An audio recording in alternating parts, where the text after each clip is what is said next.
As you can see, we've got a little bit of the bodywork on, and I have the gearbox mounted, very sturdy. I've got my little thrust washers on there, and I also have the spacer thrust washer on this end as well. I don't know if you can see that. I put the grease nipples on this side of the chain, but I forgot to do that, so I have to pull the chain off again to do that. At the moment we're getting into just how I'm going to mount this motor, because as you see I've got a little bit of a slotted piece there to hold to move that back, and then when this one here goes in, that'll be sitting in there, and that has to be slotted back to tighten that chain. And then for the bottom chain out of there, this motor's got to be slotted as well. So that one there has got probably 20 mils of slot, which means this one here will have to have 20 mils plus a bit more, and this one here will probably have to have about 30 mils of slot. I'm not quite sure how I'm going to mount this yet. I think that if I put there's a bit of timber.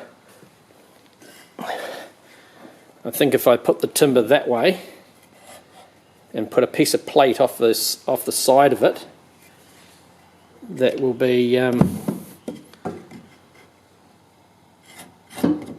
good enough for the motor to slide backwards and forwards on that plate that I put on the side of there, and I can weld that straight to the side of that, straight to the side of the chassis, just weld it onto there, and then the plate will overhang onto that piece. Possibly could take a piece across the front of it just as a bracing, but I'm not quite sure. Yeah, just welding it onto there. Probably have to brace it back onto this here and brace it back, similar to just bracing these ones back. Yeah, the track's worked out good. On the back I've finished these. I've got the little thrust spacer on that one out of that material I was telling you, and then in the back of here we've got another thrust one, and the size of those is to position the tracks backwards or forwards so that they're 10 mils off the chassis all the way around. And to hold it, I've just ground the axle square. I just flatted off the top and bottom of the axle and got a washer, and it's got two flat spots on the washer so that the washer and the pin will keep on going around. They won't, how can I put this? You won't have the pin going round and round on the washer. The washer and the pin would be going around the same time. If this thrust bushing here doesn't go round or does go round, it doesn't matter. If it might go round on this point or it might go round on that point. It'll be full of grease, so I don't think it's going to matter.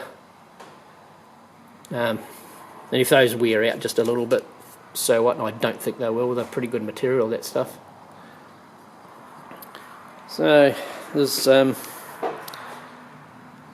everything's looking pretty good. I haven't done these. I haven't made the bigger wheels for the front of the bogie. I'm just going to run it first, perhaps until it wears out, and as soon as it wears out I'll rip it out and I'll do the bigger wheel for the front. I did, if I can find it, must be over here. I did build these, and these are to go right there like that, just in front of that. They won't move. They'll be solid there'll be a connecting straight to the chassis there, and the whole idea is that you cannot put this chain on this machine with all the bogies on. The bogies have got to be off to get the chain on and off. It's very heavy to do it, and so I've made this so that you can get the bogies off. I'll just pack these with grease every now and again. You can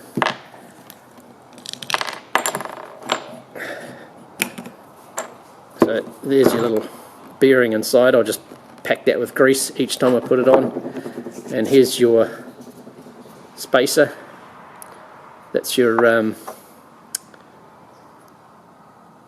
bearing material. If the chain runs on that, I don't think it would wear that out in a hurry either. But this one here can come off too, so you can put that on, put the chain on, and after the chain's on, then you can put this all back together.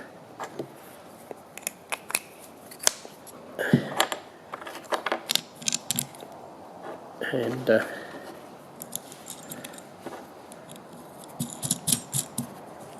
I'll put a lock nut on top of that one. Yeah, so that will be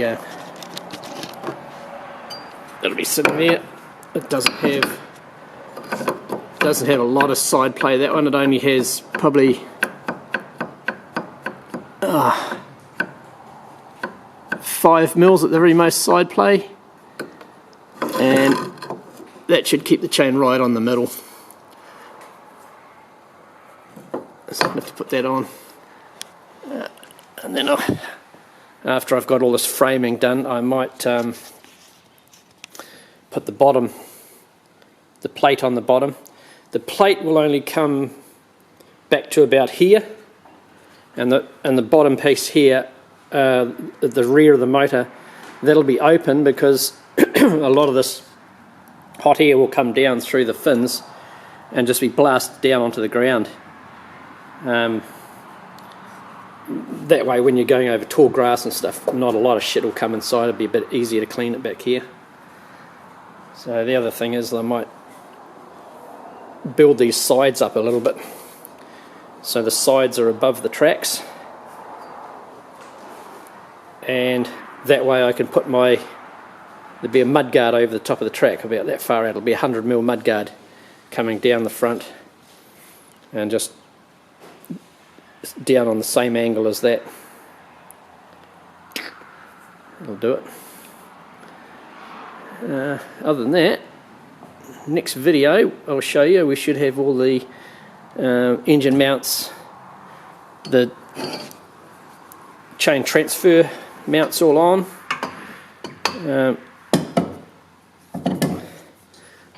I think that one we might just have to put a plate, an 8mm plate, just straight across the bottom, and then one that goes up across and then back down again, and we can brace that plate onto the sides of this. Just put a brace across so that plate can't move backwards or forwards.